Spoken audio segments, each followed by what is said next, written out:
D.C.? You all know where you are, right? You are in the people's capital. I want to bring you greetings from Connecticut, the state that invented the submarine, the helicopter, the hamburger, the wiffle ball, and Pez. On our license plates, though, there's a very simple statement. It says, Connecticut, the Constitution. We were the first state to adopt our own constitution. In my state, we couldn't wait to be self-governed. We couldn't wait to throw off the yoke of control and censorship from us. Before any other state, before our founding fathers, we wrote down in Connecticut the simple words, no kings.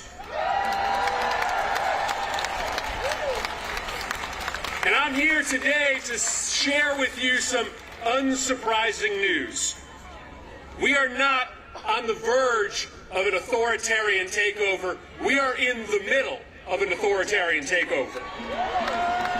But Trump has not won. Our democracy is in peril, but it can be saved. But no one's riding to our rescue, and I just want to be clear with you about that today. No one's riding to our rescue. There aren't establishment responsible Republicans that are riding to our rescue. The mainstream media isn't riding to our rescue. There's no oligarchs riding to our rescue. It is up to us to save us. Now, recently, when I gave this warning that we are in the middle of that totalitarian takeover, one of my colleagues said, well, be careful. You don't want to scare people, but you guys can handle the truth, right? You guys deserve the truth, right? The truth is that Donald Trump is the most corrupt president in the history of the United States of America. The truth is that he is enacting a detailed step-by-step plan to try to destroy all of the things that protect our democracy: free speech, fair elections, an independent press, the right to peacefully protest. But the truth is also this: he has not won yet. The people still rule in this country.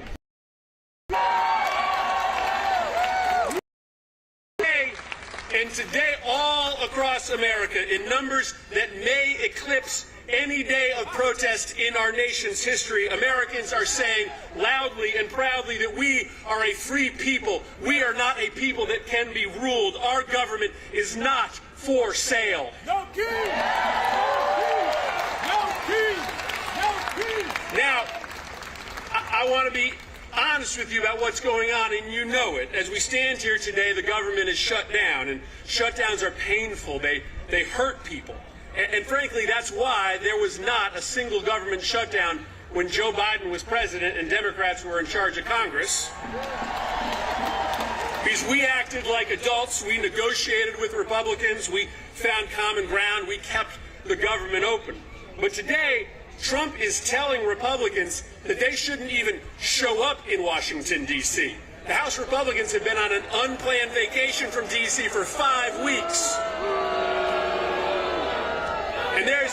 And there's a couple reasons for that. First, they're trying to cover up for rich billionaire pedophiles.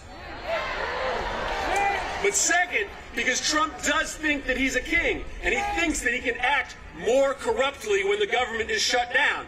But he cannot. He doesn't have new powers, extra powers in a shutdown. The President of the United States, during a shutdown, or even when the government is open, does not have the power to send masked men into our cities and pull off the streets our peaceful neighbors and throw them into the back of vans and into prisons. He never has that power.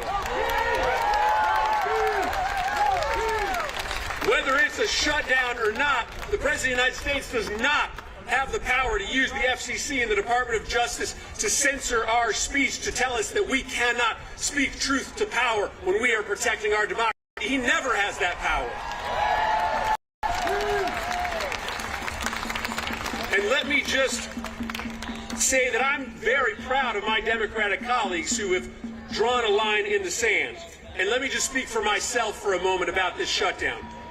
I will not vote for a budget that throws millions of people off their health care just to pay for a tax cut for billionaires and corporations.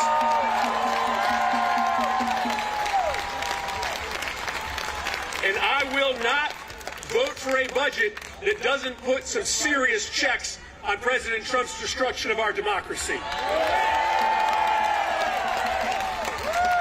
In fact, no Democrat has a moral obligation to vote for a budget that just pays the bills for Donald Trump's political witch hunts. So this is a moment for the people who work with me in this Capitol to draw a moral line in the sand. And this is a moment for all of you to stand up and speak up. Listen, President Trump thinks that he can bully us into silence. He thinks that he can intimidate us into sitting this fight out. But judging by the number of people here today, judging by the number of people standing up all across this country, he thinks he can silence us, he thinks he can bully us, but he cannot and he will not.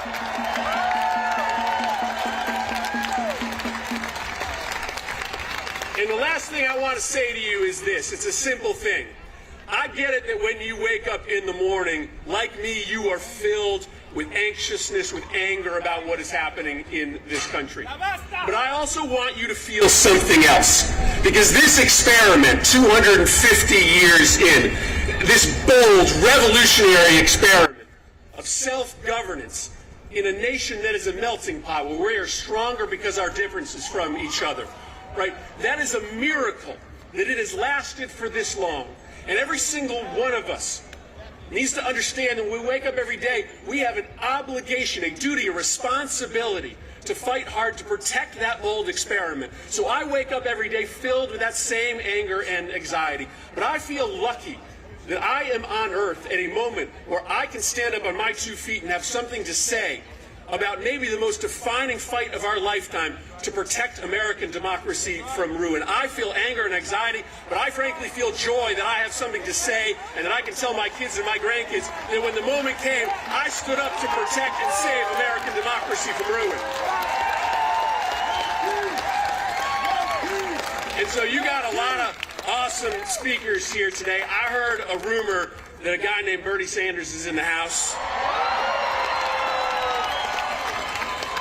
I understand the role that I play. I'm just the opening act for Bernie, all right? But listen, I'm super proud of being here with you. I'm optimistic. I'm bullish about our ability to win this fight, and it's because 400 years ago, in the small but mighty state of Connecticut, we wrote down on a piece of paper a really simple idea. In America, the people rule. In America, there are no kings. Thanks, Washington, D.C. Appreciate it. Go out there and fight for our country.